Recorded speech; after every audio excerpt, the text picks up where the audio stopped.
Properties पढ़ रहे थे। अब इसका थर्ड प्रॉपर्टीज क्या है बताओ? Conservation of electric charge. मतलब चार्ज क्या है? कंजर्व है, मतलब डिस्ट्रॉय नहीं हो रहा है। कोई भी चीज़ डिस्ट्रॉय नहीं हो रहा है मतलब वो क्या है? कंजर्व है। जैसे एनर्जी क्या होता है? कंजर्व होता है ना। एनर्जी हमेशा क्या होता है? एक फॉर्म से दूसरे फॉर्म में चेंज होता है। पोटेंशियल से काइनेटिक, इलेक्ट्रिक से मैकेनिकल, हमेशा एनर्जी एक फॉर्म से दूसरे फॉर्म में चेंज हो रहा है ना, बर्बाद नहीं होता है। इससे एनर्जी क्या होता है? कंजर्व होता है। वैसे ही चार्ज क्या है? जिसको हम लोग क्रिएट नहीं कर सकते उसको हम डिस्ट्रॉय भी नहीं कर सकते। एनर्जी को भी हम लोग क्या करते हैं? क्रिएट नहीं किए हैं तो उसको डिस्ट्रॉय भी नहीं कर सकते हैं। एनर्जी को तो क्या करते हैं? एक फॉर्म से दूसरे फॉर्म में चेंज करते हैं। तो इसको भी हम ऐसे ही लिखेंगे, चार्ज को भी क्रिएट नहीं किया सकता है, ना ही डिस्ट्रॉय। तो होता क्या है? चार्ज हमेशा एक फॉर्म से दूसरे फॉर्म में, एक बॉडी से दूसरे बॉडी में जंप करता है। चार्ज को रबिंग करेंगे तो एक बॉडी से दूसरे बॉडी में जंप होगा ना, बर्बाद थोड़ा ना होता है। इलेक्ट्रॉन जंप हो रहा है, बर्बाद नहीं हो रहा है, इसलिए चार्ज क्या होगा? कंजर्व होगा। तो लिखोगे charge cannot be created nor destroyed.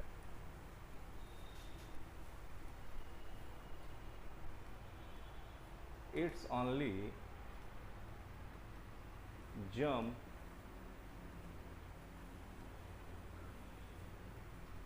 from one body to another. So charge is conserved.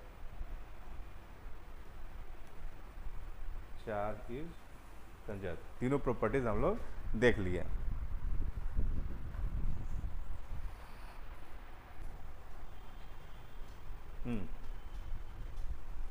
एक क्वेश्चन कीजिए, ये लिखिए। ये नहीं लिखिए क्वेश्चन पिछला क्लास में, ये क्वेश्चन नहीं हुआ था, सॉल्व कीजिए इसको। क्वेश्चन लिखिए सब लोग।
लिख ली क्वेश्चन।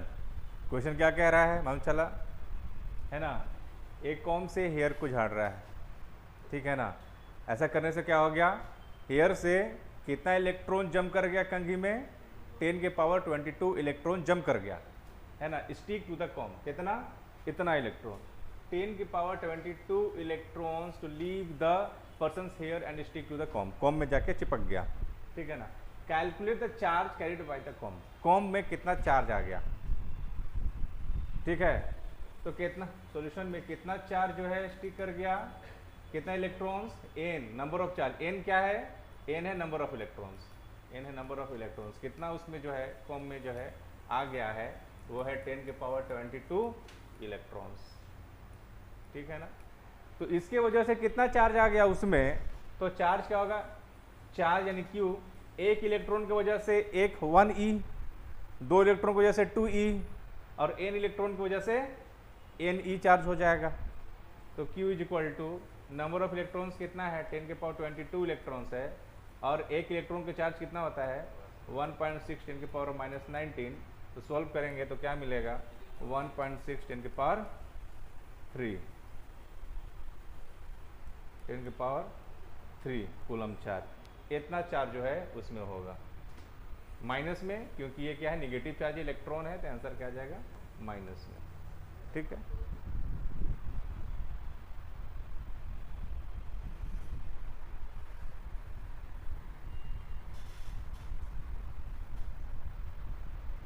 अगला क्वेश्चन है मोल यूज होगा। मोल पढ़े हैं ना, मोल क्या होता है? ठीक है,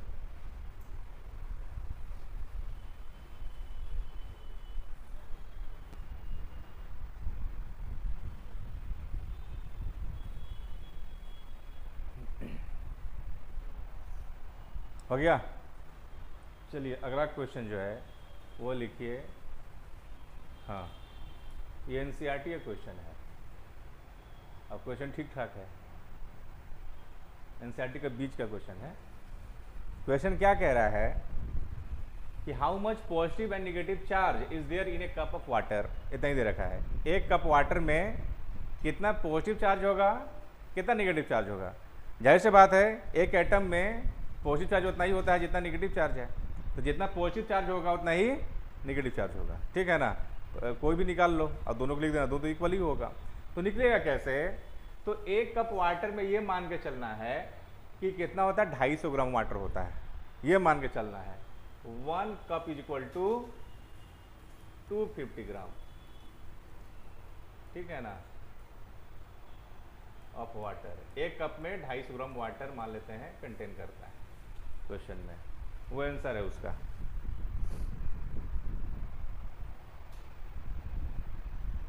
ये क्वेश्चन थोड़ा सा है ना ज़्यादा है, नहीं तुरंत एक बार में नहीं बनेगा। तो कैसे बनेगा ये क्वेश्चन?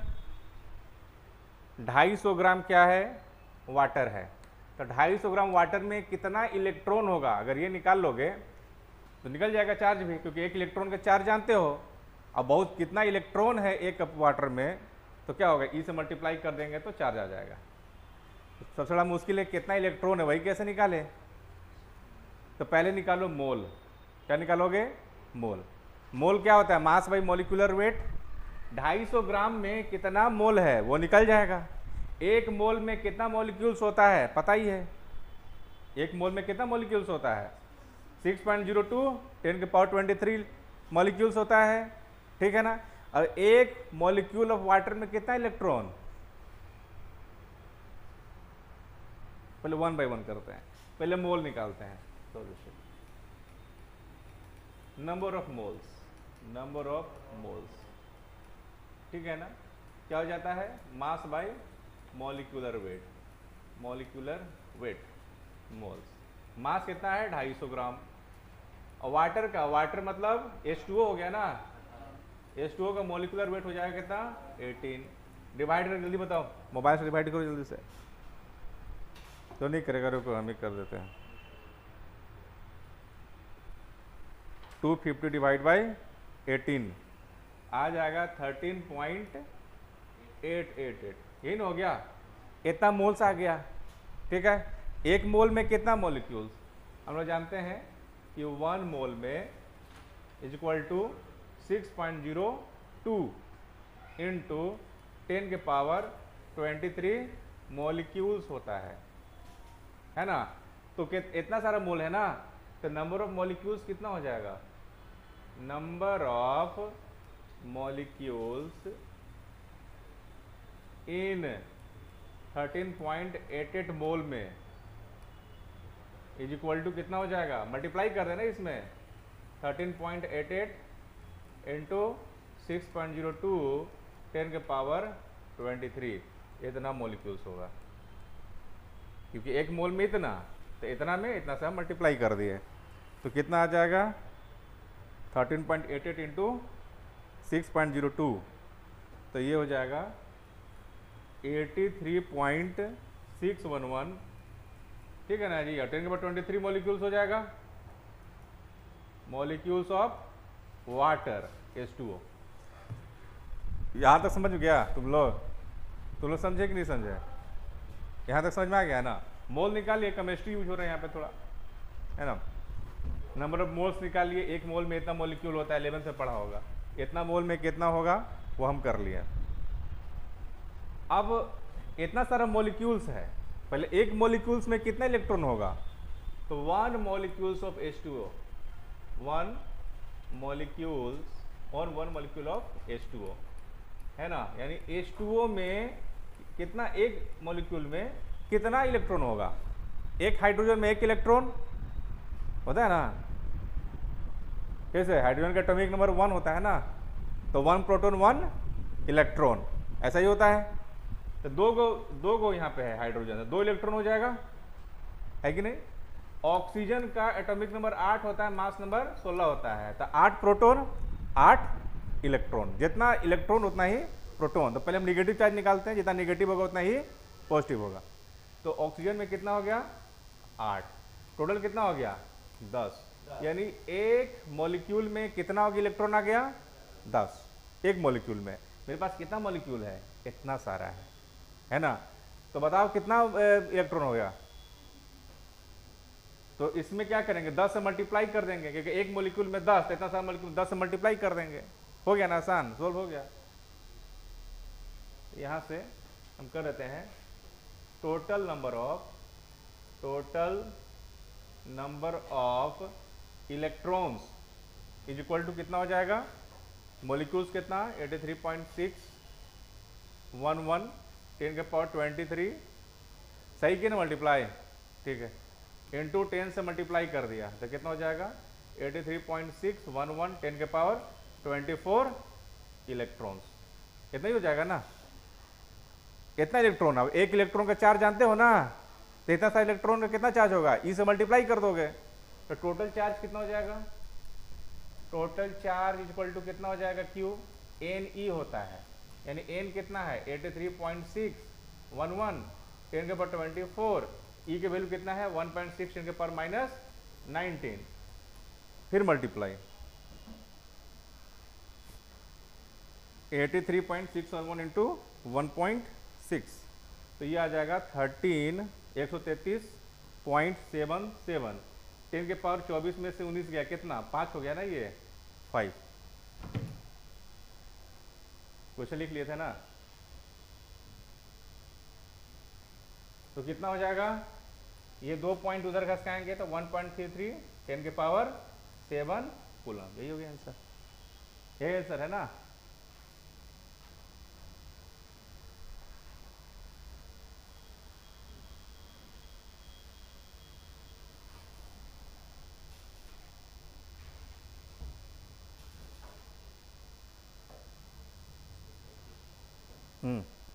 देखिए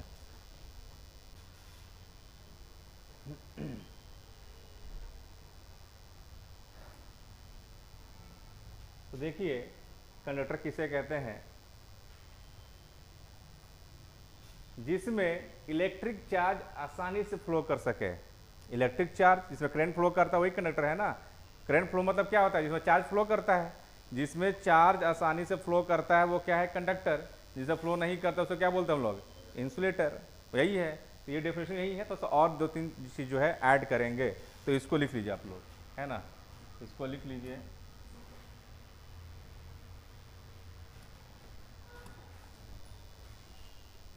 The substances through which electric charge can flow easily are called conductors.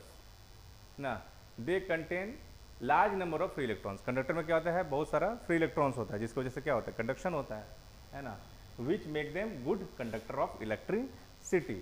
Example में क्या होगा, metals, human and animal bodies, current pass होता है शरीर से जो है, graphite, acids, alkalis, etc are conductors.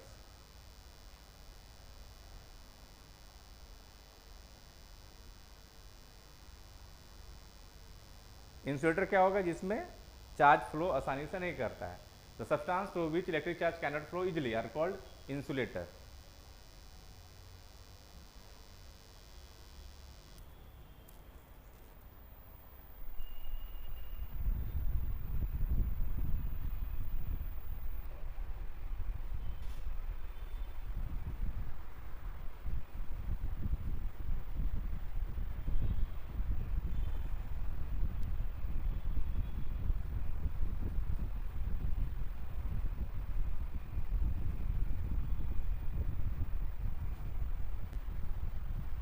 ठीक है ना, लिख लिए। तो समझ में आ गया कंडक्टर क्या होता है, जिसमें चार्ज आसानी से फ्लो करता है, इसमें फ्री इलेक्ट्रॉन्स होता है, इसीलिए क्या होता है, कंडक्शन होता है ना। जबकि इंसुलेटर में क्या है, चार्ज आसानी से फ्लो नहीं करता है, क्योंकि जो बाहरी सेल में, जो वैलेंस सेल में जो है इलेक्ट्रॉन होता है, वो क्या होता है, बाउंड होता है, किससे, न्यूक्लियस से, ठीक है ना, वो फ्री नहीं है मूव करने के लिए, ठीक है। इसलिए क्या होता है, इसमें कंडक्शन नहीं होता है, हाई रेजिस्टेंस होता है। इस एग्जाम्पल क्या हो जाएगा, है ना, नॉन मेटल, सारा नॉन मेटल जो है क्या हो जाएगा, एग्जाम्पल हो जाएगा, वुड हो जाएगा, नायलॉन हो जाएगा, मिक्का हो जाएगा, बहुत सारा हो जाएगा, पत्थर, प्लास्टिक, ये सब क्या है, इंसुलेटर। थोड़ा सा और इसके बारे में देखते हैं, कंडक्टर के बारे में, कंडक्टर और इंसुलेटर, इंसुलेटर, ठीक है। इसमें क्या होता है, चार्ज फ्लो इजली, है ना, चार्ज फ्लो इजली, चार्ज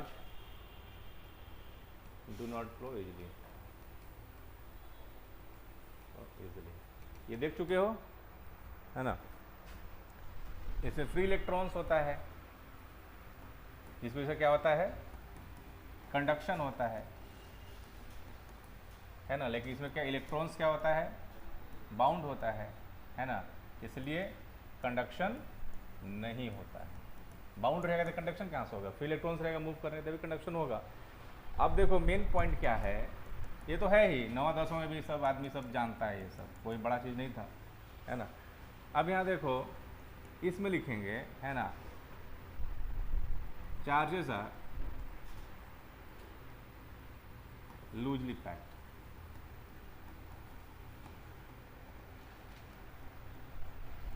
इसमें क्या हो जाएगा, चार्जेस आर टाइटली पैक्ड, मतलब इसका मतलब होता है कि induction occur, electrostatic induction, electrostatic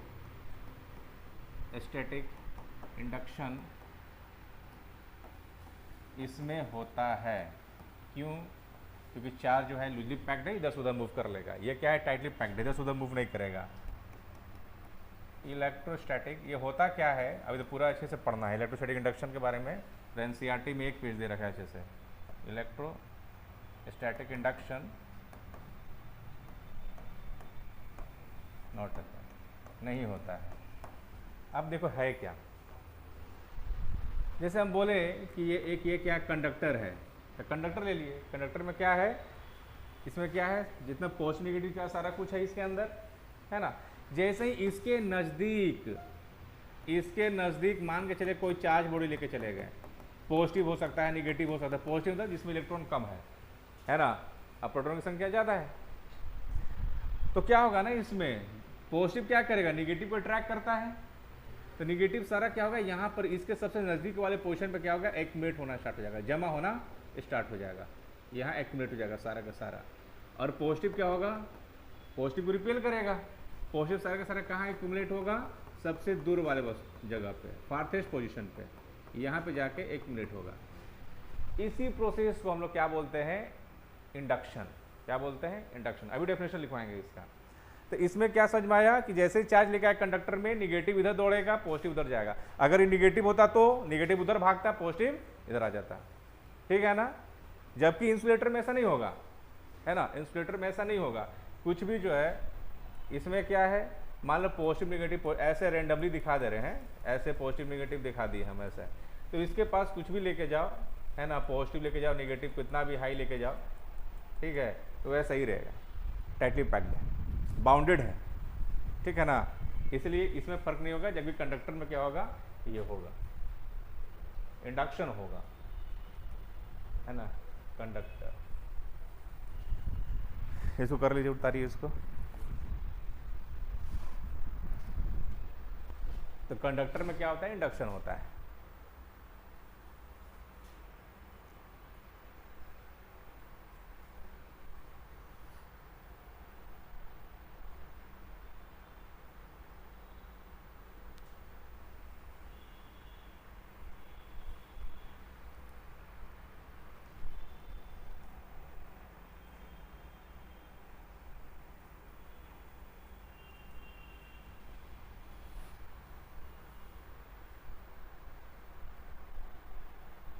of charging. Next topic is methods of charging. Methods of charging. शुरुआत में कोई भी ऑब्जेक्ट क्या होता है, न्यूट्रल होता है। क्या होता है, न्यूट्रल होता है। जितना पॉजिटिव चार्ज उतने ही निगेटिव चार्ज। चार्ज करने का मतलब क्या है कि इलेक्ट्रॉन को बाहर निकाल दो या फिर इलेक्ट्रॉन उसमें डाल दो। बाहर निकला तो पॉजिटिव चार्ज, उसमें डाल दे तो निगेटिव चार्ज, है ना। ये इसी को बोलते हैं चार्जिंग। तो इसका 3 तरीका है। पहला है बाय रबिंग, जो पहला क्लास में बता दिए थे कि 2 ऑब्जेक्ट को क्या करेंगे, रब करेंगे तो एक बॉडी से दूसरे बॉडी में इलेक्ट्रॉन जंप करता है, उसकी वजह से बॉडी क्या होता है, चार्ज आता है। दूसरा होता है बाय कॉन्टैक्ट, बाय कॉन्टैक्ट। तीसरा सबसे महत्वपूर्ण है, जो पूरा एनसीईआरटी में दे रखा है अच्छे से, वो है by electrostatic induction, electrostatic induction. ठीक है ना। 3 तरीका है। तीनों तरीका से जो है हम जो है पहला जो है तरीका बाय रबिंग बता दिए थे। ऑब्जेक्ट को रब करेंगे, कोई वो बहुत बड़ा चीज़ है नहीं। रब करेंगे, एक बॉडी से दूसरे बॉडी में इलेक्ट्रॉन जंप करेगा, जिससे निकलेगा पॉजिटिव चार्ज, जिसमें जंप करेगा वो क्या बन जाएगा, निगेटिव चार्ज। हो गया ना, पहला बता दिए थे। दूसरा जो है मतलब ये ऐसा नहीं कि सब लिखने को उतना आवश्यकता नहीं है। मेन कौन सा है, इंडक्शन। इसके बारे में एग्जाम में नहीं पूछेगा कि कॉन्टैक्ट से कैसे जो है चार्ज करेंगे, हम समझा दे रहे हैं। 3 तरीका से होता है। 1 2 ये दे रखा है अच्छे से। तो ये बाई कॉन्टैक्ट में क्या होगा ना, बाई कॉन्टैक्ट में ये होता है कि कोई भी चार्ज बॉडी से अगर किसी को टच करा देंगे न्यूट्रल में, तो न्यूट्रल क्या हो जाएगा, चार्ज हो जाएगा। टच कराने से ऑब्जेक्ट को चार्ज करना ही क्या कहलाएगा, बाई कॉन्टैक्ट से चार्ज करना है। जैसे मान लो कि ये क्या है, न्यूट्रल है, जितना पॉजिटिव उतना निगेटिव। अब इसमें हम टच करा दिए, क्या मान के चलते पॉजिटिव चार्ज से टच करा दिए। क्या करा दिए, पॉजिटिव चार्ज था, एक ऑब्जेक्ट था, पॉजिटिव चार्ज बॉडी था, पॉजिटिव चार्ज बॉडी, है ना। स्टेप 1 में लिख लेंगे, है ना। टच अ पॉजिटिव या कोई भी चार्ज बॉडी, चार्ज बॉडी, है ना, to any conductor, any conductor. तो क्या होगा बताओ, अगर पॉजिटिव चार्ज अगर इसमें टच कराएंगे तो क्या होगा, निगेटिव खींच लेगा, क्योंकि कंडक्टर में इलेक्ट्रॉन को सबसे पहले इधर खींचना स्टार्ट करेगा।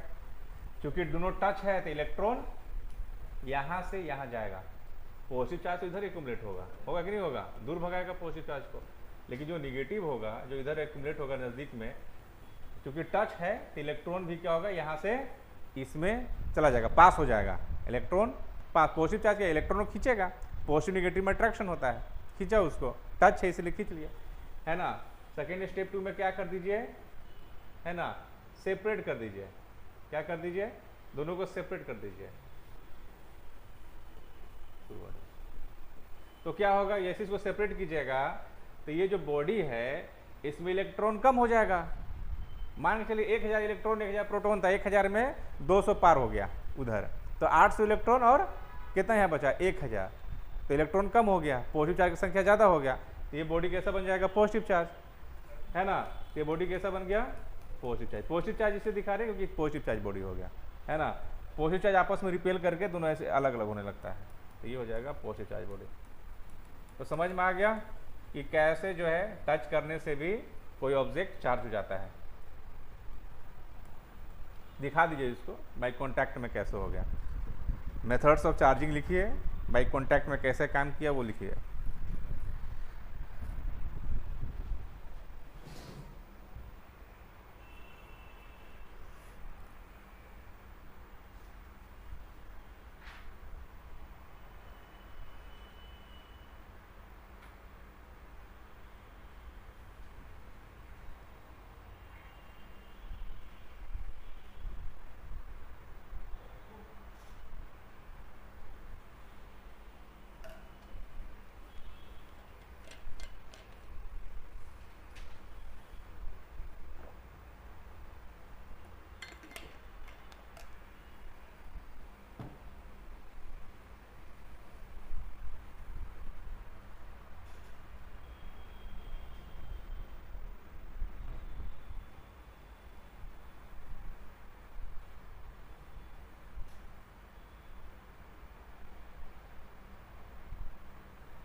हो गया ना, लिख लिए, चलिए ठीक है। अब है तीसरा टॉपिक, क्या है, व्हाट इज इलेक्ट्रोस्टैटिक इंडक्शन। तो पहले तो समझना, इसका डेफिनेशन देखेंगे, वैसे हम समझा दिए ना इंडक्शन क्या होता है, ठीक है। अब जो है इसका डेफिनेशन देखिए, मेथड चार्जिंग में इलेक्ट्रोस्टैटिक इंडक्शन, इलेक्ट्रोस्टैटिक इंडक्शन लिखना स्टार्ट कीजिए, फिर समझाते हैं इसके बारे में।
लिख लिए सब लोग, वही बोला हुआ है कि what is electrostatic induction, it is phenomenon of temporary electrification.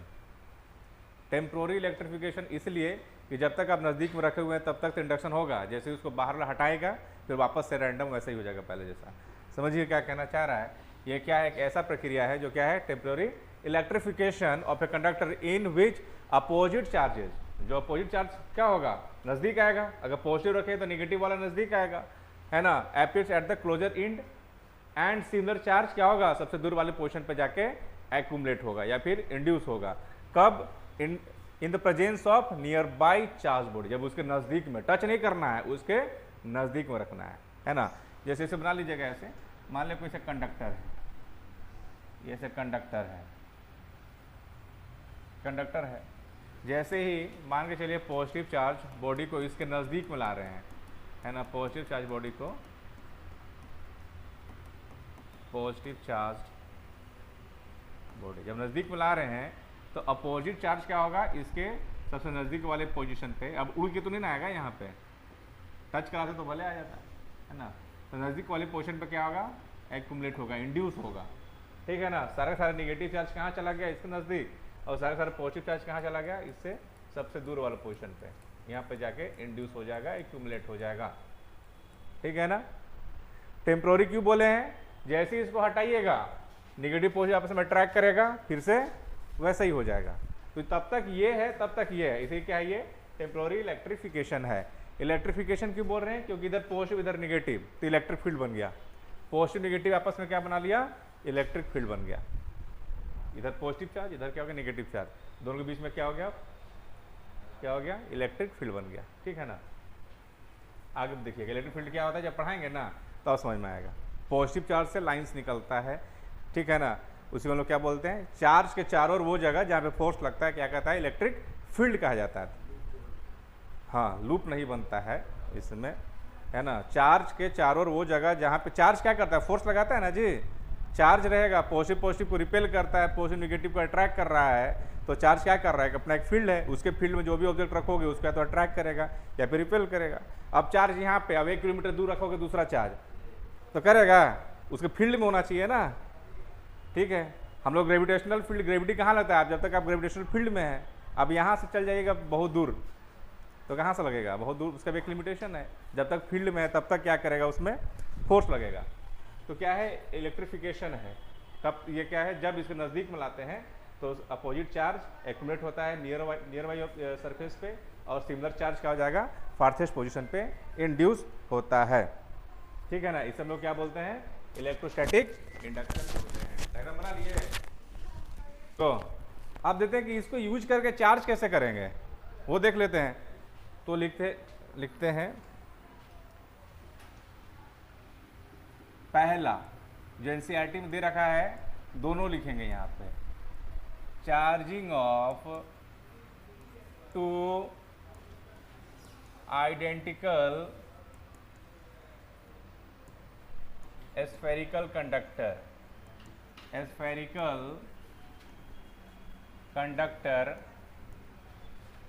By induction. कैसे चार्ज करना है? By induction. इंडक्शन से जो है दो स्फेरिकल जो है कंडक्टर लिया हुआ है ना, आइडेंटिकल है। अब ये चार्ज कैसे करेंगे? ठीक है ना? आप देख लीजिएगा, उसके बाद लिखिएगा। ठीक है? क्या लिखे? चार्जिंग किसको चार्ज करना है? Two identical spherical conductor. दो जो है हमें स्फेरिकल कंडक्टर जो है हम ले रहे हैं, एक और लेते हैं। इधर गया क्लोन। दो आइडेंटिकल हम ले लिए, ऐसे दो स्फेरिकल कंडक्टर ले लिए। जितना पॉजिटिव उतना नेगेटिव दोनों में है। पहला स्टेप में हमको इंडक्शन के द्वारा करना है। इंडक्शन मतलब कोई चार्ज बॉडी को इसके नज़दीक लेके जाना होगा, टच नहीं करना है, फिर तक बाई कॉन्टैक्ट हो जाएगा, इसके नज़दीक लेके जाना है। तो पहला स्टेप 1 में हम लोग क्या करेंगे? Bring a charge body near conductor. Conductor क्या करेंगे? इसके नज़दीक लाएंगे। इंडक्शन में नज़दीक लाया जाता है तो हम क्या कहते हैं? ऐसे कोई भी निगेटिव पॉजिटिव कुछ भी हो सकता है। निगेटिव कर दें, निगेटिव ऐसे ले लेते हैं। आपकी ये निगेटिव क्या ले लिए? ऑब्जेक्ट ले लिए। तो इंडक्शन में क्या होता है कि सारा का सारा पॉजिटिव चार्ज इधर जाके एक्यूमुलेट होगा, क्योंकि टच में इधर वाला पॉजिटिव भी इधर आना स्टार्ट होगा, है ना? तो सारा का सारा पॉजिटिव चार्ज जो है इधर एक्यूमुलेट हो गया। सारा का सारा नेगेटिव चार्ज जो है नेगेटिव रिपेल किया, सबसे दूर वाला जगह जो है ये फार्थेस्ट पोजीशन पे जाके एक्यूमुलेट हो गया। कोई दिक्कत ही ना है इसमें। अब जब तक ई है तब तक यही रहेगा, इसके डर से ऐसा ही रहेगा। जैसे आप इसको हटाइएगा तो फिर वापस में जो है वैसा ही हो जाएगा, रैंडम हो जाएगा, फिर अट्रैक्ट करेगा पहले जैसा हो जाएगा। अब क्या इसके प्रेजेंस में ही दोनों क्या करना है? सेपरेट करना है, सेपरेट करना है। ये कंडक्टर ए है, ये बी है। स्टेप 2 पे क्या करना है? स्टेप 2 पे क्या करना है? दोनों को सेपरेट करना है इसके प्रेजेंस में, इसको हटाना नहीं है ना? सेपरेट टू आइडेंटिकल कंडक्टर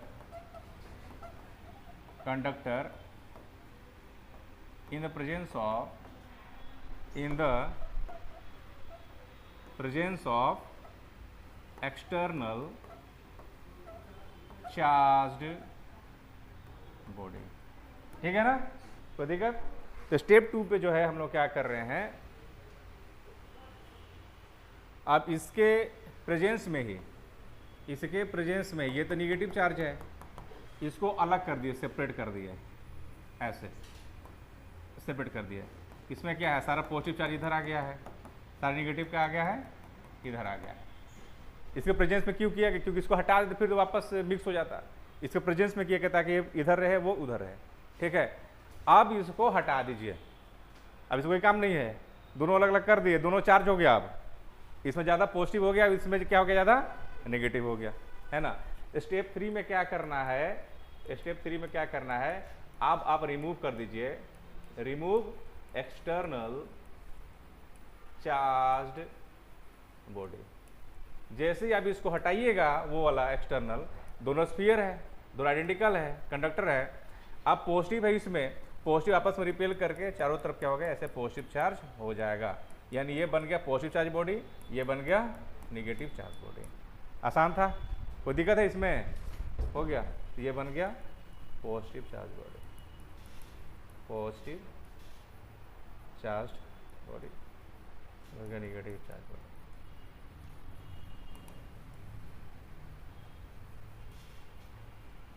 उधर ही एनसीईआरटी में अच्छे से दे रखा है ये चीज़ें।